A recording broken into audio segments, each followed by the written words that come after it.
Some folks will look at a cracked cup and see only what it cannot hold. Others will lift it to the light and notice the old glaze still shining under the break. Out on the frontier, where wind could strip paint from a house and pride from a man, people learned the difference between damage and worth. This is a memory from Wyoming territory, back when a woman could step off a train with all the town watching and still carry more strength in one gloved hand than most men carried in both. Rosalie Fletcher came down from the Cheyenne train with her trunk dragging crooked behind her, the brass latch knocking against the boards like a loose tooth. The depot platform smelled of coal smoke, horse sweat, and rain waiting in the clouds. A gray shawl was pinned tight around her shoulders, but it did not hide the stiff way she held her left arm close to her ribs, nor the limp in her right step that made two boys near the feed sacks whisper and grin. Wyatt Doyle stood by the hitching rail with one hand on the neck of a dun mare and the other tucked hard inside his coat pocket, as if he could hold his temper there. Behind him, Cecil Hargrove, banker and cattleman both, smiled under a black hat too polished for the weather. "Well, Doyle," Hargrove said, loud enough for the station agent to hear, "your bride has arrived." "I trust she's exactly as promised." Rosalie heard the word before anyone said it plain. Broken, it had followed her in letters she never saw, in bargains made over her head, in pity folded like old cloth. She kept her chin level and looked at the man who was supposed to be her husband by proxy before sundown. Wyatt's eyes moved from her limp to the worn glove covering her left hand to the trunk she refused to let the porter carry. He did not smile. For a breath, Rosalie thought he might leave her standing there. "Friends, while this story begins in a hard place, I hope you'll stay with Rosalie and Wyatt a while. Tell us where you're listening from tonight, and if this frontier memory touches your heart, like, share, and subscribe so more quiet stories like this can find a warm porch to rest on." Wyatt stepped forward at last and took the trunk handle without asking. Rosalie's fingers tightened, then loosened. "I can manage," she said. "I see that." His voice was low, rough from dust or disuse. He lifted the trunk into the wagon bed, as if it weighed nothing, though the old hinges complained. Hargrove chuckled. "Might want to check what you've bought, Doyle. A man in your condition cannot afford surprises." Wyatt turned then, not fast, not dramatic, just enough that the dun mare shifted her feet and the laughing boys went quiet. "I did not buy a woman," he said. Hargrove's smile thinned. Rosalie looked at Wyatt again, and something in her chest stirred, not hope, not yet, but the first small pause in a long run of humiliation. The marriage had been arranged through letters. Wyatt had not written, and Rosalie had answered because the alternatives in St. Louis had grown smaller by the week. His aunt in Laramie had signed as witness. Her cousin, who wanted Rosalie's portion of their late father's tools and ledgers, had been glad to send her west with a bruising tale attached to her name. Somewhere between postmarks and handshakes, the truth had been bent. Wyatt had been told he was getting a healthy, willing bride to help a failing ranch. Rosalie had been told he wanted a practical woman, not a beauty, not a broodmare, not a parlor ornament. Cecil Hargrove had supplied money for the journey with a smile that said he expected repayment in misery. The wagon ride to the Doyle place took nearly 2 hours. The town fell behind in claps of hoof and wheel. Sage rolled out silver under a low sky. Cottonwoods crouched along a creek line in the distance. Rosalie sat on the wagon bench with her hands folded, one glove and one bare, watching the land lift and fall in long brown shoulders. Wyatt did not crowd her with talk. Once he said, "Hold the side when we cross the wash." She answered, "I have ridden worse roads." "Didn't say you hadn't. That was the whole of it until the ranch came into view." Rosalie had imagined poor. She had not imagined lonely. The Doyle ranch house sat crooked against the wind, its porch sagging on one corner, its roof patched with mismatched shingles. The barn was broad but tired, with one door hanging open like a jaw. A corral fence leaned in 3 places. Near the pump, a woodpile had collapsed into mud. Hens scratched under a wagon frame, thin as old ladies. Laundry, 2 shirts and a towel, hung stiff on a line, though no wind moved them. A garden plot lay behind the house, fenced but dead, choked with last year's stalks and tumbleweed. Nothing about the place was ruined beyond saving. That was the first thing Rosalie noticed. Wyatt noticed her noticing. "It is not much," he said.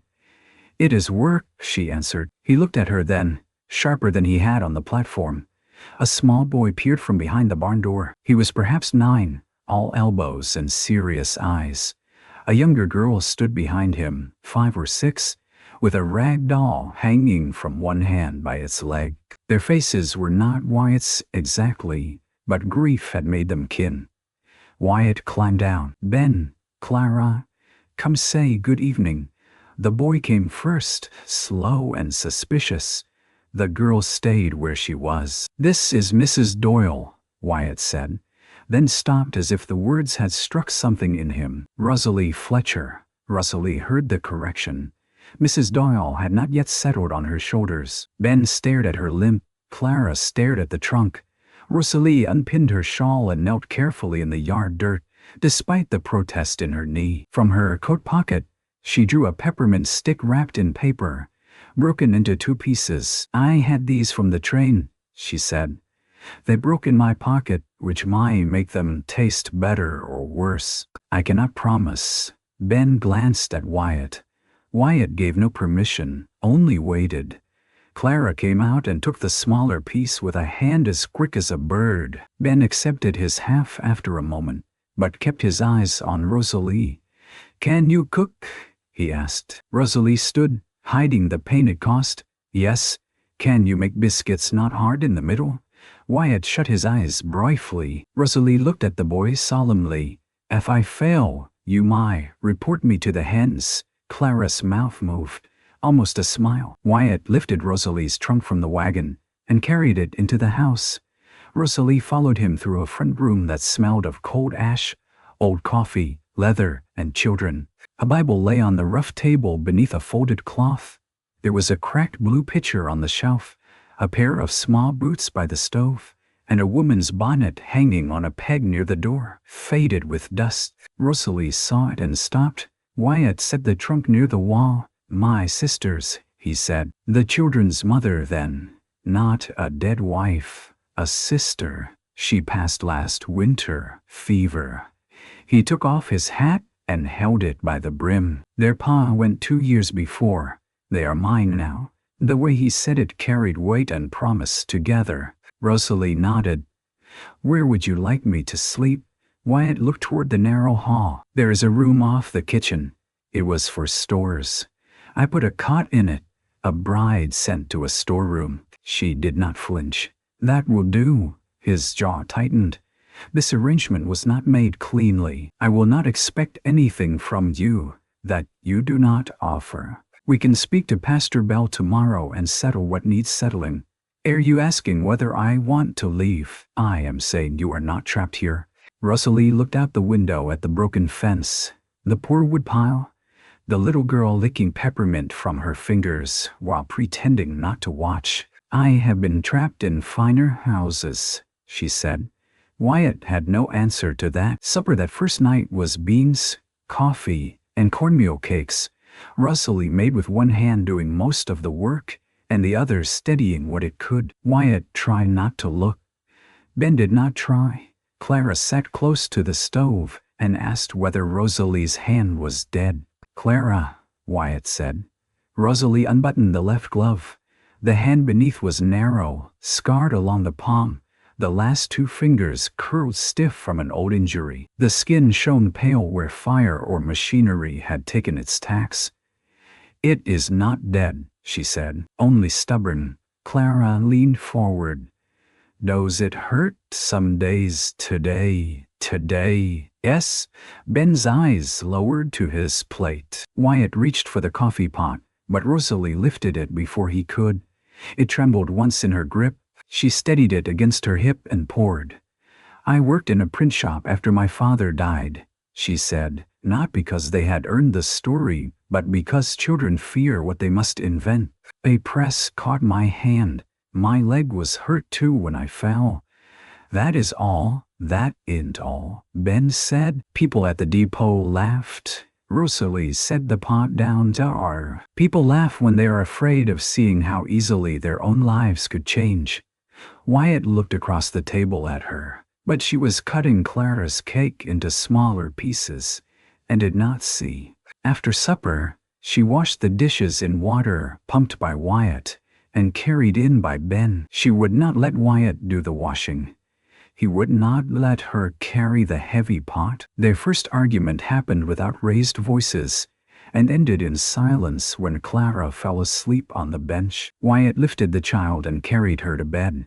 Rosalie dried the last tin cup and placed it upside down on a flour sack. On the table under the Bible, she saw a folded paper with red ink showing through. She did not touch it, but she knew the color of death.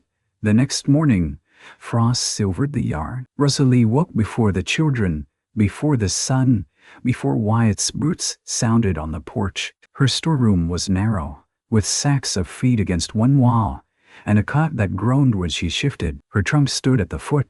Inside it lay 3 dresses, her father's ledger book, a packet of C's wrapped in newspaper, a small framed photograph turned face down, and a steel measuring tape that had belonged to the print shop. She dressed by lamplight, braided her hair, pinned it plain, and went to the kitchen. The stove was cold. The ashes had not been sifted.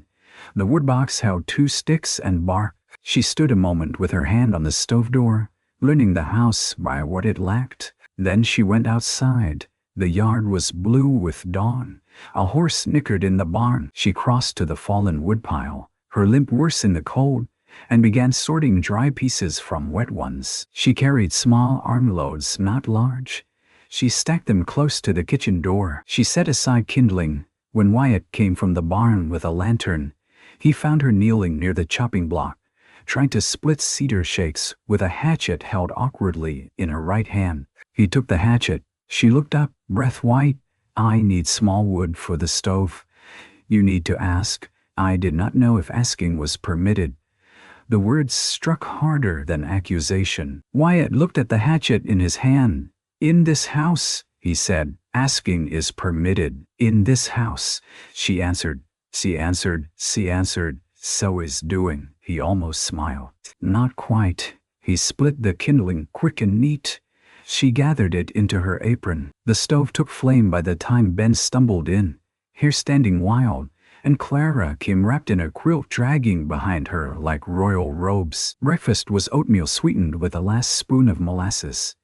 Rosalie ate little and watched how the children scraped their bowls. After they left for chores, she opened cupboards, flour low, salt enough, coffee nearly gone, beans in a sack by the wall, dried apples, no sugar, 2 jars of peaches, 1 cracked seal, a side of bacon hanging in the smokehouse, thin but usable. She counted, calculated, and said nothing. At noon, Wyatt came in carrying a broken harness strap. He stopped in the doorway. The kitchen table had been scrubbed. The dead flies were gone from the windowsill. The blue pitcher, cracked but clean, held bare willow twigs. The children's boots had been lined beside the stove with paper stuffed in the toes to dry them. A pot of beans simmered with bacon rind and onion. Rosalie sat near the window with the harness across her lap, punching a careful hole through leather with an awl braced against wood. That strap was in the barn, Wyatt said. Yes, it needed mending. I was going to do it. I thought so. He came closer. You know harness. My father kept a delivery mule. I know repairs badly enough to make a proper man complain. I wasn't complaining. You were deciding whether to. This time he did smile, quick and unwilling, like sun through a torn cloud. The days became a pattern, though not an easy one. Wyatt rose before dawn, fed horses, checked cattle, cursed fence rails under his breath, and rode out with Ben when the boy had no schooling. Rosalie learned the pump handle's squeal and oiled it with bacon grease.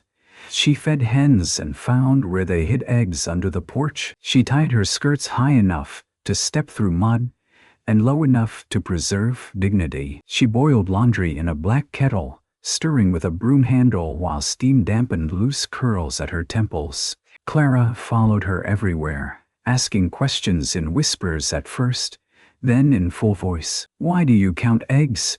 So I know who is laying and who is only pretending. Can hens pretend? Better than bankers. Clara considered this with grave respect. Ben resisted her longer. He had been made old by hunger, death, and men speaking over him. He watched Rosalie's every movement, as if waiting for her to drop something, break something, or leave.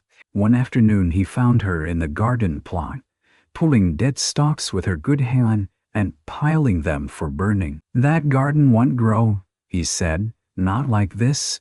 Uncle Wyatt tried. I expect the wind helped itself. Water's too far. Rosalie sat back on her heels. How far is the creek? Past the cottonwoods. Does it run all summer? Mostly. She looked toward the shallow slope between creek and garden. In her mind there were selves, ditch, barrel, slope, stones. The old measuring tape in her trunk seemed to warm at the thought. Ben frowned. What are you looking at? The future, she said.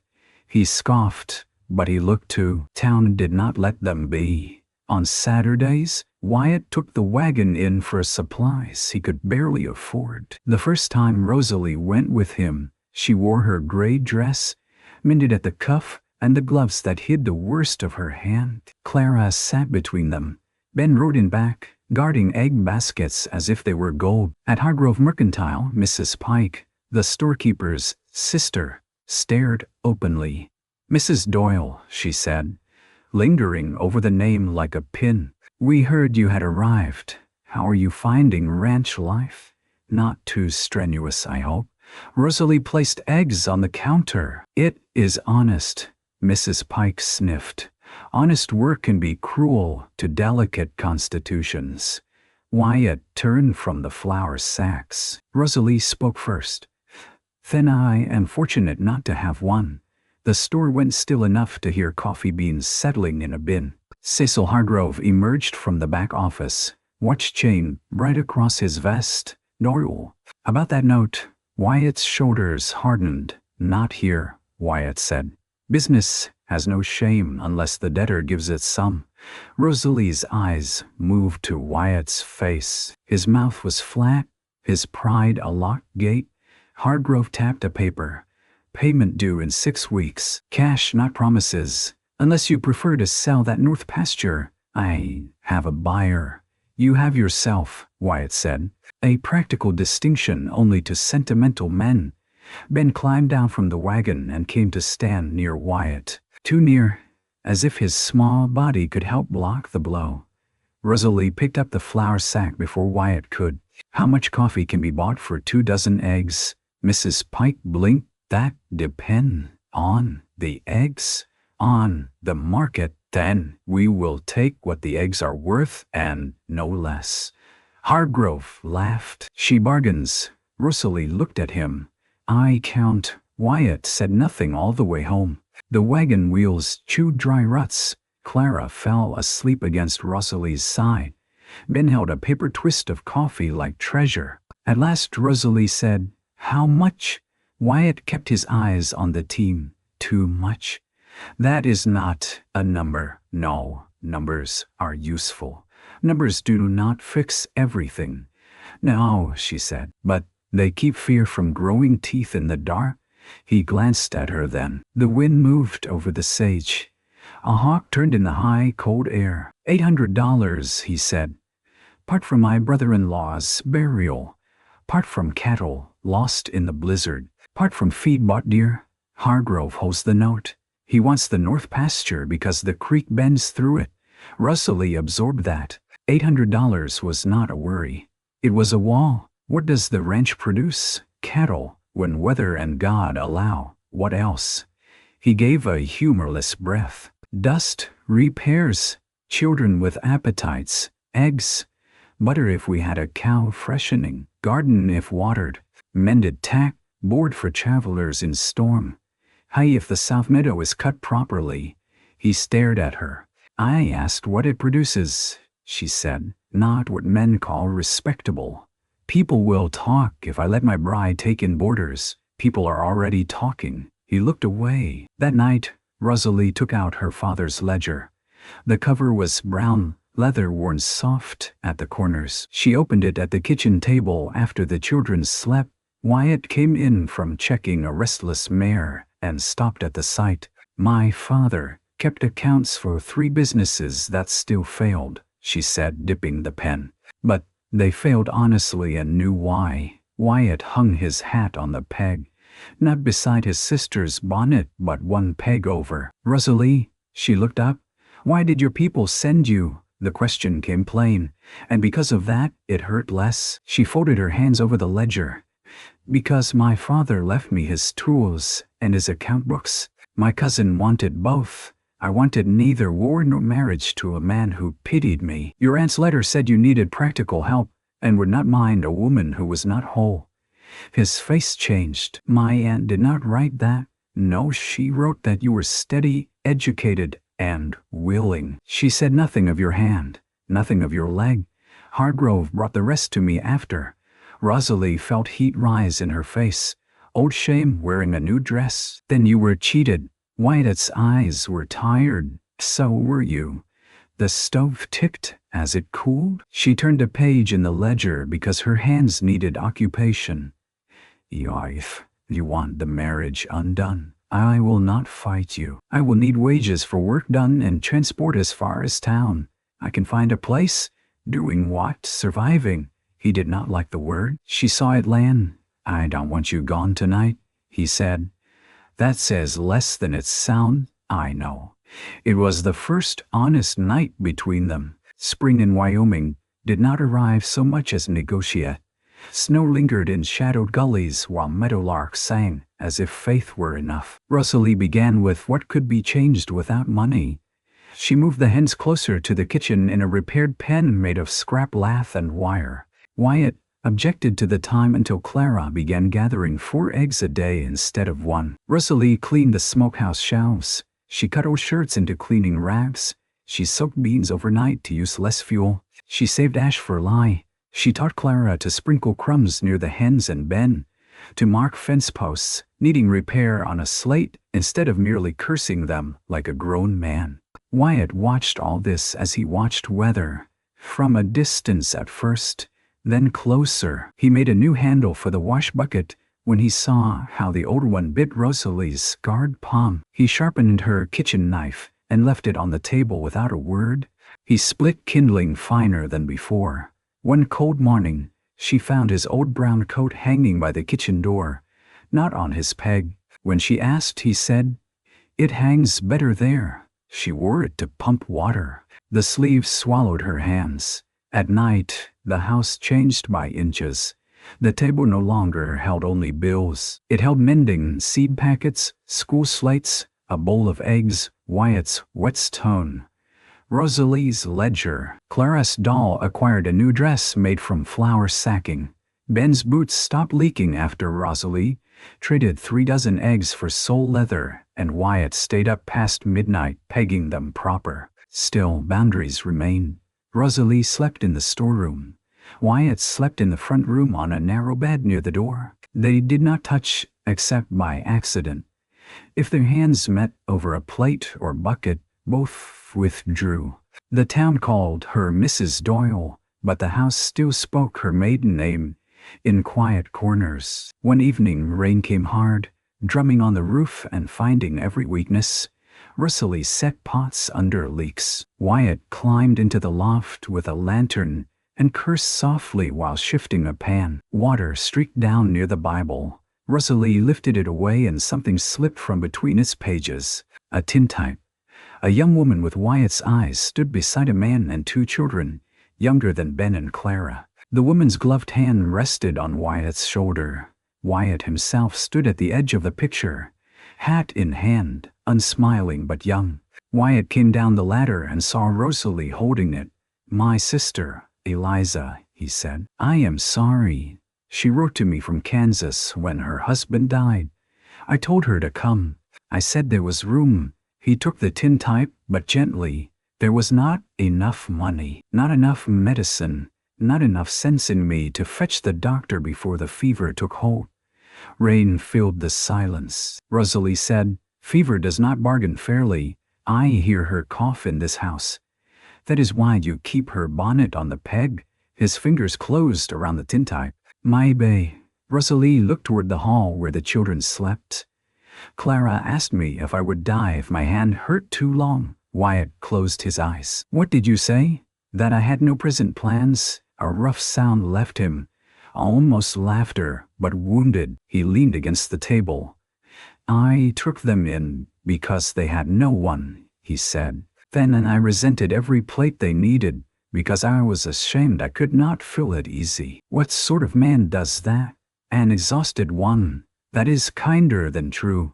It can be both." He looked at her then, lamplight catching the rain in his hair. He seemed younger without his hat, and more lost. "What do you hear when the house is quiet?" he asked. Rosalie could have lied. Instead, she reached into her apron pocket and took out a small brass printer's rule, no longer than her hand, dulled by years of use. "My father's press," she said. The clack of it, his voice counting pages, then the sound when the machine caught me, and everyone in the shop decided my life had become a cautionary tale. Wyatt's gaze fell to the scarred hand she no longer hid in the house. "My cousins said no man would want a wife who could not knead bread properly, bear shame prettily, or walk without reminding him of misfortune." Her mouth tightened. "I believed him on bad days, and on good days I made plans." Wyatt placed the tintype back inside the Bible. "Then we had better give you more good days." The line said less than it meant. Rosalie felt it anyway. A week later, Ben fell from the corral fence. It happened near dusk, when the sky was lavender and the horses were restless from wind. He had climbed to tie a broken top rail with wire, disobeying Wyatt's order to wait. Rosalie heard the crack, then the cry cut short. She ran as well as her leg allowed, heart hammering.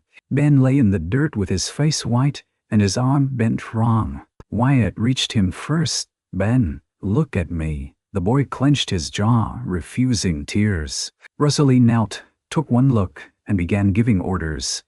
"Clara, bring clean sheets from the chest." Wyatt, not under his shoulders. "Support the arm.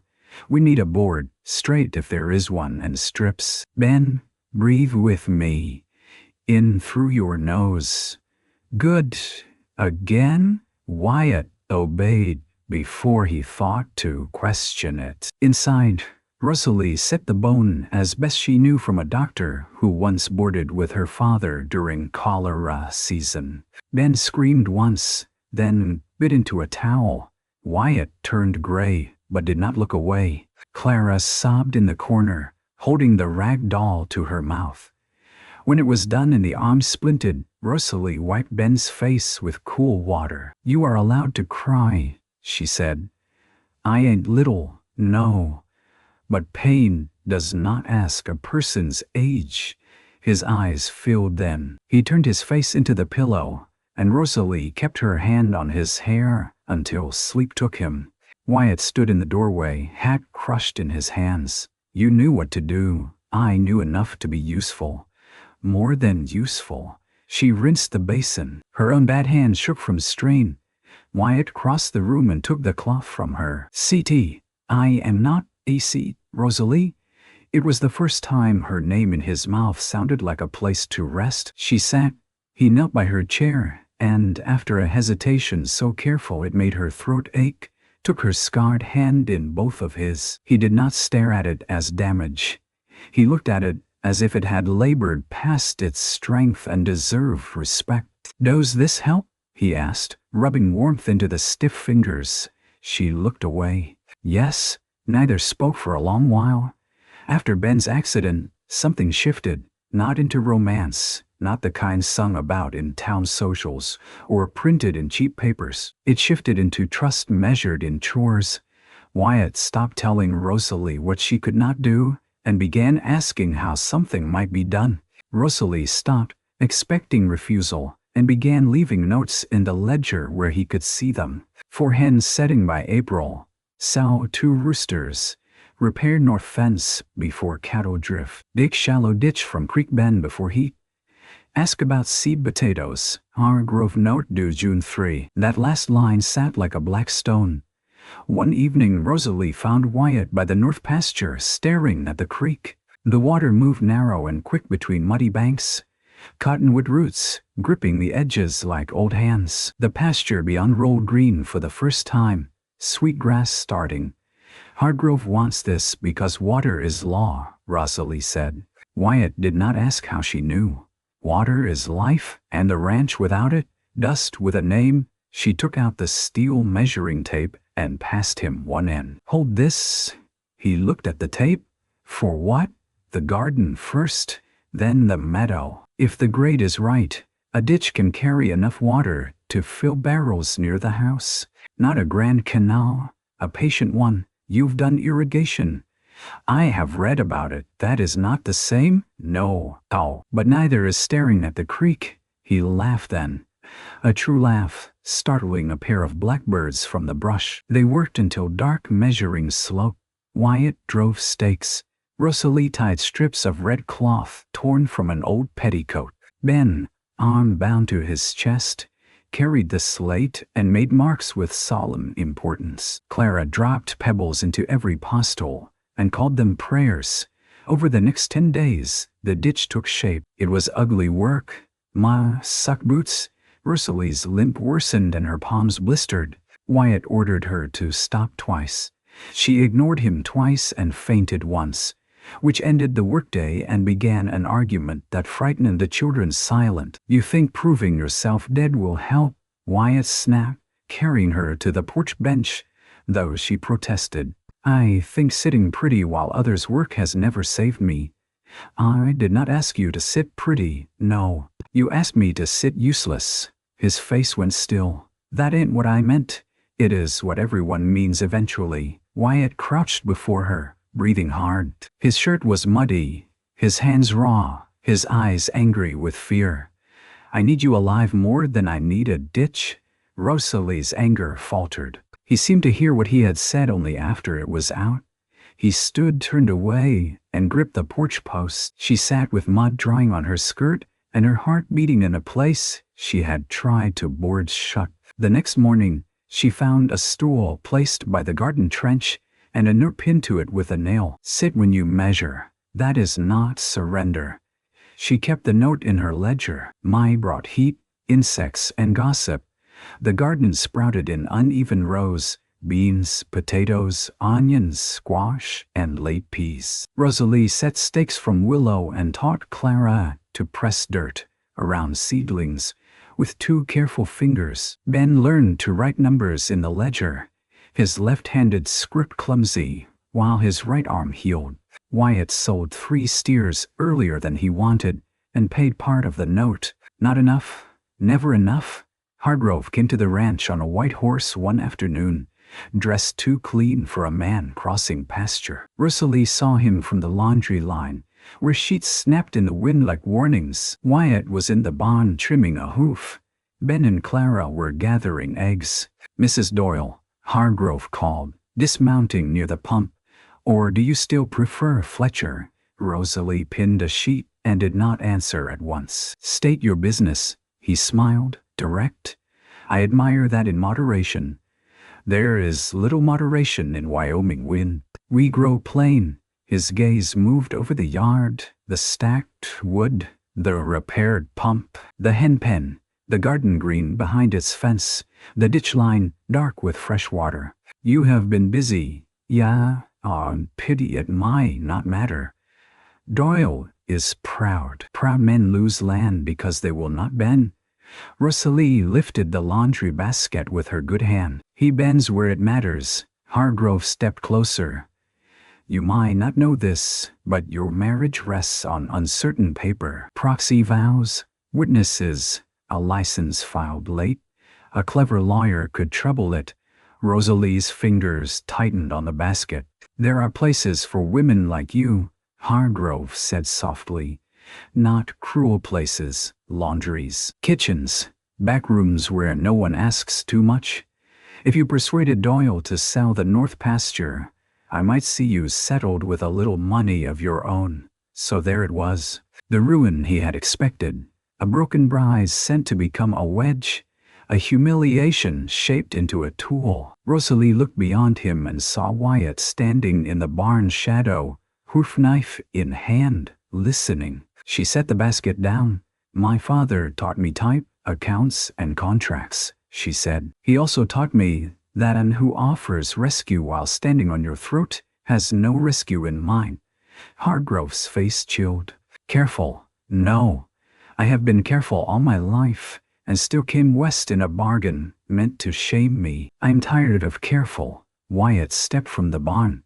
Get off my land. Hargrove turned. Your land until June 3rd? My land now, for now. Wyatt walked past him to Rosalie. He did not touch her, but he stood beside her in a way no one could mistake. She is my wife, he said. The word wife moved through the yard like a bell. Rosalie kept her face still, but her breath caught. Hargrove mounted slowly. Then she will fall with you. After he rode off, the yard seemed too quiet. Wyatt looked at Rosalie. Did he frighten you? Yes. His jaw clenched, but not enough to make me stupid. That should have ended it. It did not. That night, after the children slept, Rosalie packed her trunk. She moved quietly in the storeroom, folding dresses, wrapping the printer's rule in cloth, placing the seed packets left over in the side. Her hands were steady because she had forced them to be. Wyatt found her with the trunk half full. He stood in the doorway, lamplight behind him. Going somewhere? To town before dawn. Pastor Bell my, no a family needing a housekeeper. No see. She closed the trunk lid, then opened it again, because closing it felt final enough to break her. Hargrove is right about one thing, she said. I am a point of attack. The marriage papers can be questioned. My cousin Mai have lied in his witness letter. Hargrove wants the land, and I give him another rope to pull. Wyatt entered the room. There was hardly space for both of them among the feed sacks and trunk. You think leaving cuts the rope? Iron raw. It removes one knot. It removes you. The simple sentence stripped her of argument. She looked down. You were managing before me. No, he said. I was enduring outside. Wind moved along the eaves. Somewhere in the barn, a horse stamped. Wyatt reached into his shirt pocket and took out a folded paper. He placed it on the trunk. Rosalie opened it. It was the note she had left about the hens, garden, ditch, and debt. At the bottom, in Wyatt's rough hand, one line had been added. Do not sell the future to pay for fear. Her throat tightened. I was going to tell you tomorrow, he said. I wrote to Judge Halpern in Laramie about the marriage papers. Sent with Tom Bell this morning. Whatever they are, we said them right. Not because Hargrove says so, because I should have done it clean for you, Wyatt. And if you still want to go after that, I will hitch the wagon myself. She sat on the cot because her knees had weakened. You would let me leave? His face changed, hurt passing over it like cloud shadow. I would hate it, he said. But I will not keep you by making this house another locked room. She covered her eyes with her good hand. He knelt in front of the trunk, not touching her. Stay tonight? There was no grand speech, no vow dressed up for an audience. Just those two words, rough with the cost of saying them. Rosalie closed the trunk. I will stay tonight. The next day, she unpacked only half her things. Wyatt noticed and said nothing. Trust could not be bullied into place, not even by kindness. The answer from Laramie came 8 days later. The marriage license was legal but improperly recorded. Pastor Bell could reaffirm the vows with witnesses and file the correction. Hargrove's threat lost one tooth. By then, trouble had grown another. A late storm came from the north, black-bellied and mean. It broke near midnight with lightning and hail hard enough to bruise leaves. Wind slammed the barn door loose. Cattle bawled in the dark. The kitchen lamp flickered as Clara cried out from bed. Wyatt was up before Rosalie reached the doorway. "Stay with the children. The barn door. I know." He plunged into rain. Rosalie wrapped Clara in a quilt and sent Ben to keep the stove lit, though his arm had only just healed. Then she heard the sound no rancher wanted in a storm. Horses screaming. She looked through the window. Lightning showed the corral gate open, banging on one hinge. 2 saddle horses had already bolted toward the yard. The dun mare Wyatt favored reared near the broken fence, tangled in a length of loose wire. Wyatt ran toward her. Rosalie did not think. She took the lantern, shoved her feet into boots, and went out. Rain hit like thrown gravel. Mud sucked at her skirt. Wyatt shouted her name, but thunder swallowed it. The mare thrashed, wire biting her foreleg. Wyatt could not reach without being struck. Rosalie set the lantern behind a barrel, grabbed an old feed sack from the fence, and moved low, murmuring as she had heard Wyatt murmur, "Easy, girl, easy, I know, I know." The mare's wild eye rolled. Wyatt came around the other side. "Rosalie, back away. Shall tear herself open. Shall kick you dead. She might kick you too." He swore, not at her, at the whole world. Rosalie flung the feed sack over the mare's head the moment Wyatt caught the halter. The animal plunged. Rosalie slipped, pain shooting up her bad leg, but she held the sack down enough to blind and calm. Wyatt moved fast, knife flashing in lightning as he cut wire free. Blood ran dark down the mare's leg, washed thin by rain. The gate slammed again. Ben appeared on the porch with a rope. "Get inside," Wyatt shouted. But the boy threw the rope true, and Rosalie caught it. Together, soaked and shaking, they tied the gate enough to hold. By morning, half the garden was beaten flat, the corral rail was down, the barn door split, and one section of the irrigation ditch had collapsed. The mare lived. That mattered, but it did not pay debt. Rosalie stood in the ruined garden at first light, mud to her ankles, touching broken bean vines. Clara cried over the squash hills as if they were pets. Wyatt came up beside Rosalie. "I'm sorry, for weather, for letting you build something this world could break." She looked at him then. Rain dripped from the brim of his hat. His face was drawn with sleeplessness. "It was already broken when I began," she said. "That never stopped me. They salvaged what they could." Town heard of the storm and came to look more than help. Mrs. Pike brought old linens for the poor children and spent 10 minutes inspecting the yard. Hargrove sent a man with an offer for the north pasture, reduced by $100 due to storm damage. Wyatt tore the paper in half and used it to light the stove. Then Rosalie found the old crates in the barn loft. They were stacked under a tarp, left from the days when Wyatt's father had shipped hides and tallow. The wood was dry, thin, and strong. Rosalie ran her hand along one panel and saw not crates but trays, frames, boxes, a way to start seedlings again under glass if they could trade for broken windows, a way to sell early greens in town when others waited for weather. Wyatt listened while she explained, his arms crossed, doubt and admiration fighting in his face. "You want to build hotbeds," he said. "Yes. With broken glass, yes, and manure heap, yes. That is the least romantic thing I have ever heard from a woman." Rosalie glanced at him. "Have you had many romantic conversations about manure?" Ben laughed from the ladder. Wyatt tried not to and failed. They built the frames behind the kitchen where the wall cut the wind.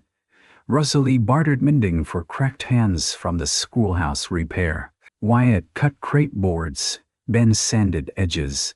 Clara washed glass with vinegar and declared herself the queen of windows. The hotbeds held cabbage, lettuce, herbs, and late starts for what the storm had killed. Rosalie also began repairing town garments in the evenings. Word spread that Mrs. Doyle's stitches held. Women came first out of curiosity, then necessity. They brought trousers, shirts, curtains, a torn wedding dress from a girl crying because the hem had burned near the stove. Rosalie mended it by lamplight for half pay because the girl had no more. Mrs. Pike came too, though she pretended it was for someone else. "You do fine work," she admitted, watching Rosalie's scarred hand guide cloth slowly but accurately. "My hand knows what it can do if I do not rush it." Mrs. Pike looked away. Folks were unkind. Yes, a longer pause. I was among them. Yes, it was not forgiveness. Not yet. It was truth sitting on the table between thread and scissors. June 3rd came hot and bright. Wyatt rode to town in his best shirt, which Rosalie had washed and mended at the collar. She packed bread, bacon, and coffee for the ride, then changed her mind and climbed into the wagon beside him. He looked at her. "You don't have to face him." "I know." Ben and Clara stayed with Pastor Bell's wife. Rosalie wore her dark blue dress, the one least faded, and no glove on her left hand. She had thought about that all morning. Let them see the damage. Let them see it did not own her. The bank smelled of ink, dust, and old wood. Hargrove sat behind a desk with the note laid out before him like a burial cloth. "Doyle," he said. "Mrs. Doyle. A pleasure on such a decisive day." Wyatt placed a packet of money on the desk. $472. Hargrove counted it, brows lifting slightly. "More than I expected." "Not enough," Wyatt said. "No, not enough." Rosalie opened her ledger. "We request extension of 90 days against signed contracts for fall beef, egg delivery to the hotel, and vegetable sales beginning within 2 weeks. Hargrove laughed. "Vegetables." Rosalie laid 3 papers beside the money. Mrs. Bell's boarding house, the railway hotel, for supply clerk for dried beans and onions if yield meets measure. Hargrove did not touch them. Wyatt looked at Rosalie, surprised, despite knowing some of it. She had not told him all, not because she distrusted him, but because she had learned action carried further than promise. Hargrove leaned back, ambitious, but the note does not require me to accept ambition. The door opened behind them. Judge Halpern entered, hat in hand, followed by Pastor Bell and Sheriff Masson. The judge was a narrow man with tired eyes and a traveling coat powdered in dust. Hargrove stood. "Judge, unexpected. I prefer to be when records trouble me." Halpern placed a document on the desk. "The Doyle marriage correction is filed. Witnessed, legal. Also, Mrs. Doyle wrote to my office regarding irregular pressure tied to a debt instrument and land acquisition." Hargrove's face went flat. Rosalie felt Wyatt still beside her. She had written a letter the night after Hargrove came to the ranch. She had used careful words. No drama, only facts, dates, witnesses, offers, threats. The kind of record her father taught her could make powerful men sweat. Judge Halpern continued, "I reviewed the original note. Interest is lawful, barely. Conduct surrounding it might be less so, if challenged publicly." Hargrove smiled without warmth. "Are you accusing me? I am advising you to consider whether 90 days and partial payment might be a wise act of Christian patience." Silence held. The sheriff studied the ceiling as if banking matters bored him, but his thumbs rested in his belt. Hargrove picked up the contracts at last. His fingers pressed hard enough to bend the paper. 90 days, he said. "No more?" Wyatt exhaled. Rosalie did not. Hargrove dipped a pen and wrote the extension. When he handed it over, his eyes met hers. "You have made yourself troublesome, Mrs. Doyle." Rosalie accepted the paper. "I have made myself useful, outside." The town street shimmered with heat. Wyatt and Rosalie walked to the wagon without speaking. Only when they reached the hitching post did he turn to her. "You wrote the judge." "Yes." "You gathered contracts." "Yes." You planned to tell me when. When there was something to tell, he looked angry for half a second. Then, something else overtook it. Rosalie, I did not do it behind your back to shame you. No, his voice softened. You did it beside my back because I would not turn around fast enough. She almost smiled. He touched her elbow lightly, giving her time to pull away. She did not. I thought they sent you to ruin me, he said. She looked down the street where Hargrove's bank windows reflected the white sun. They sent me because they thought ruin was all I could carry. Wyatt's fingers tightened just once. They were wrong. The 90 days were not easy. Nothing worth saving ever is. Summer came fierce. The creek shrank but did not fail. The hotbeds produced lettuce early enough that the railway hotel paid cash. Rosalie dried herbs in the loft and hung onions from rafters. Wyatt and Ben repaired the north fence straight as a hymn line. Clara learned letters by chalking them on feed sacks. E for egg, H for hen, W for Wyatt, R for Rosalie. Some nights, exhaustion made them short. Wyatt snapped when Rosalie overworked. Rosalie snapped when Wyatt tried to sell his father's saddle without telling her. Ben slammed doors when men in town still called him Charity. Clara cried when her doll fell into the wash water and had to be dried by the stove like a drowned saint. But the house learned to recover. Coffee stayed warm on the stove for Wyatt when he came late from pasture. Rosalie found a shelf built in her storeroom for ledgers and sewing. Wyatt found clean bandages set out when his knuckles split. Ben found his name written at the top of a slate beside sums he could solve. Clara found flowers in the blue cracked pitcher every Sunday, even if they were only weeds. And one evening in July, after a day of heat so heavy, the horses stood with heads low. Wyatt came in, carrying the faded bonnet from the peg. Rosalie was kneading bread slowly, using her right hand and the heel of her left as best she could. She stopped when she saw it. I put Eliza's things in the chest, he said. You did not have to. I know. He looked around the kitchen. Curtains made from bleached flour sacks stirred at the open window. The table smelled of yeast and coffee. Clara slept on the bench, one arm around the rag doll. Ben sat outside on the porch steps, pretending not to listen. This house was a sick room in my mind, Wyatt said. Then you made it a kitchen again. Rosalie wiped flour from her wrist. Kitchens can still remember the dead. I think she would have liked you. That matters, he nodded. To me, she had no shield for that. He hung his hat on the peg where the bonnet had been, then seemed uncertain, as if he had moved reef and did not know what should occupy the space. Rosalie took her gray shawl from the chair and hung it beside his hat. Wyatt looked at it for a long time.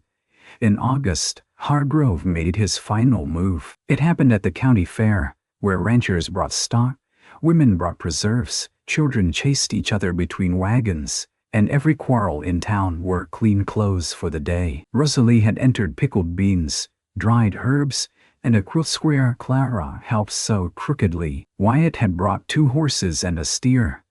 Ben carried himself proudly, hair slicked flat, boots polished with stove blacking. People had begun to treat Rosalie differently. Not all kindly, not all honestly, but they stepped aside now as if she took up more room than before. Near noon, a crowd gathered by the auction pen. Hargrove stood on a wagon tongue speaking with a stranger in a gray coat. Wyatt's face darkened when he saw them. What is it? Rosalie asked. North pasture buyer. I thought the extension. So did I. Sheriff Matson pushed through the crowd, frowning. Pastor Bell followed. Rosalie's stomach tightened. Hargrove raised his voice. Ladies and gentlemen, due to default risk and disputed improvements, I am prepared to purchase the Doyle note from the bank's private holdings and call collateral at once. Unless payment is made in full today. Wyatt went still. Rosalie felt the crowd turn toward them, hunger for spectacle bright as heat. You said 90 days, Wyatt called. Hargrove held up the paper. Upon continued solvency. A clause your wife, for all her counting, appears to have overlooked. Rosalie's mind raced back over the extension. Continued solvency, vague, poisonous. She had read it. She had argued the wording. Hargrove had changed nothing, but he had found a shadow in it. The stranger in gray spoke. I am prepared to buy the north pasture at fair rate, enough to clear the note and leave Mr. Doyle with his house, not his future, not water, dust with a name. Wyatt turned away from the crowd. For a moment he looked at Ben and Clara standing near the fence. Clara clutched her doll. Ben's face was white with fury. Then Wyatt looked at Rosalie. I can't let them lose the roof, he said softly. Rosalie heard what he did not say. He would sell the pasture. He would save shelter and surrender life. He would call it duty and let it hollow him. She reached into her reticule and took out a folded packet tied with blue thread. Not yet, he stared. What is that? My father's last property. She had not told him because some hopes are too tender to expose before they are needed. Inside were transfer papers for a small printing press stored in Omaha, and the promissory sale she had arranged by post to a newspaper man in Cheyenne. Not full value, not even close, but money enough with what they had saved to meet Hargrove's demand. Wyatt understood slowly, and pain crossed his face. No, Zess, Rosalie, that is yours. Zess, oh, is this? He shook his head. Your father left that to you. He left me what it taught me. Her voice trembled but held. Letters, numbers, work. The sense to know a press in storage cannot feed children or waterland. I will not take the last of him from you. You are not taking it. She stepped closer, crowd forgotten. I am choosing what to build with it. Hargrove called, touching. But sentiment is not currency. Rosalie turned. No, but drafts are. The Cheyenne newspaper man, Mr. Abel Finch, had a booth near the fairground edge, selling broadsheets and taking subscriptions. Rosalie had spoken to him by letter for weeks. He now came forward, spectacles slipping down his nose, carrying a cash box and looking deeply uncomfortable at being part of public drama. I have funds as agreed, Finch said, for the Fletcher hand press and typed cases to be delivered by rail from Omaha storage. Mrs. Doyle has bill of sale. Hargrove's lips parted. Wyatt looked stricken. Rosalie, please. She faced him. The crowd blurred. There was only the man who had given her a room with no lock, children with hollow eyes, a broken ranch that had begun to breathe, and a future she could touch in rows of onions, straight fence, warm bread, and a shawl on a peg. All my life, she said, men decided what my brokenness cost them. Let me decide what my strength is worth. Wyatt's eyes shone. He looked away, then back. He did not argue again. That was his sacrifice. Not pride in front of town, not money. He gave up the right to protect her by refusing her choice. Rosalie counted the money in front of everyone, her scarred hand visible, her stiff fingers slow but certain. Wyatt added their ranch savings from a leather pouch. Pastor Bell counted as witness. Sheriff Matson watched Hargrove sign receipt of full payment, his face carved from stone. When it was done, Wyatt held the canceled note. The north pasture remained theirs. Hargrove stepped close enough that only Rosalie and Wyatt could hear. You think this ends it? Wyatt folded the note and placed it in Rosalie's hand. It does, he said. Then he turned to the watching crowd, raised his voice, and did what pride had once made impossible. This ranch stands because of Rosalie Fletcher Doyle, he said. Some of you called her broken when she came. Some of you let that word pass your lips easy. I did too in my mind, before I knew better. If there is apology owed in this town, it starts with me. Rosalie stared at him. Wyatt removed his hat. I am sorry. No one moved. Even the horses seemed still. Mrs. Pike began crying into a handkerchief. Pastor Bell bowed his head. Ben stood taller than Rosalie had ever seen him. Clara asked loudly, "Does this mean we keep the creek?" A laugh broke through the crowd, soft and human. Wyatt smiled through what looked like pain and joy together. "Yes, honey, we keep the creek." That evening, after the fair, they rode home under a sky washed pink and gold. The children slept in the wagon bed against sacks of feed and a crate of blue ribbon. "Preserves, Mrs. Bell," insisted Rosalie take. Wyatt drove with one hand loose on the reins.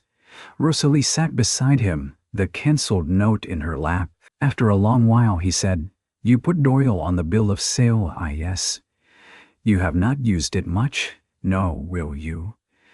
She looked toward the west, where the creek line darkened with cottonwoods. "I think I have been waiting to know whether it was a name I could stand inside now." The wagon creaked. A meadowlark called once from a fence post. "Now I think I have already been standing there." Wyatt stopped the wagon before the house. The repaired porch caught the last light. The garden, replanted after hail, spread green and stubborn behind its fence. The woodpile stood square. The pump handle shone from use. Hens fussed in their pen. The barn door hung straight on new hinges. Curtains moved in the kitchen window, pale and clean. Home did not announce itself. It waited to be recognized. Wyatt helped Ben down, then lifted sleeping Clara in his arms. Rosalie climbed carefully from the wagon before he could offer, then waited for him at the porch steps. He saw on that too, the way she still needed to do what she could. Inside, they laid Clara in bed. Ben stumbled after her, half asleep but unwilling to be carried. Rosalie stirred the stove, warmed stew, and sliced bread. Wyatt washed at the basin and came to the table in his stocking feet, hair damp, face tired beyond words. They ate quietly. No one complained of hard crusts or thin gravy. Outside, night settled over the ranch, and the creek moved unseen through the pasture they had kept. After supper, Ben fell asleep with his head on his folded arms. Wyatt carried him to bed. Rosalie cleared plates. When she turned, Wyatt stood near the peg by the door. His hat hung there, her gray shawl beside it. He took the shawl down and placed it around her shoulders, his hands lingering only long enough to ask without words. She did not pull away. "I cannot give you back the press," he said. "I know. I can build you shelves for a smaller one someday, or a desk, or anything else you want made." Rosalie looked at his hands scarred from rope, fence wire, weather, and work. "I want a table long enough for children, ledgers, bread dough, and flowers," she said. He nodded solemnly. "That is a large table. It is a large future." His eyes met hers. "Yes," he said, "it is." The vows were spoken again the following Sunday, not because law required it any more, but because they did. Pastor Bell stood under the cottonwoods near the creek. Ben held Wyatt's hat. Clara held Rosalie's bouquet of wild sunflowers and onion blossoms, because she had insisted both were beautiful. Mrs. Pike brought cake. Sheriff Matson wore a clean shirt. Even the station agent came and pretended dust had gotten in his eyes. Rosalie wore no gloves. Wyatt's voice shook only once when he promised honor. Rosalie's did not shake until she said cherish, a word she had distrusted most of her life. Afterward, they returned to the ranch for supper laid across two tables, pushed together in the yard. There was stew, bread, beans, pickles, coffee, cake, and a bowl of early tomatoes, like small red lanterns. Children ran between chairs. Men discussed rain. Women asked Rosalie about hotbeds and drying herbs. No one called her broken. At sunset, when the guests had gone and the dishes were stacked high, Rosalie stepped onto the porch. The sky burned low over the pasture. Wyatt came beside her and handed her a cup of coffee, kept warm without asking. Beyond the yard, the fence stood straight. The garden breathed green. The barn held horses quiet in their stalls. In the house, Clara slept with her doll tucked properly under a scrap quilt, and Ben, still pretending he was too old for comfort, had left his boots close beside Rosalie's door for her to find in the morning, and men. Wyatt leaned one shoulder against the porch post. "Mrs. Doyle," he said. Rosalie looked at him. "Mr. Doyle." It was shy, almost foolish, and all the more precious for coming after so much that had not been. He reached for her hand, the scarred one, and waited. She placed it in his. Out on the frontier, people learned that a life could be damaged and still become shelter. A heart could limp and still arrive. A ranch could be sent a bride meant to ruin it, and find instead that she knew how to count C's, read contracts, mend shirts, face storms, shame proud men, and set a table for tomorrow. And if you passed the Doyle place years later, you would see water running through the north pasture, flowers by the porch, curtains in the windows, and at dusk, 2 cups of coffee waiting side by side, while the last light held steady on the repaired fence.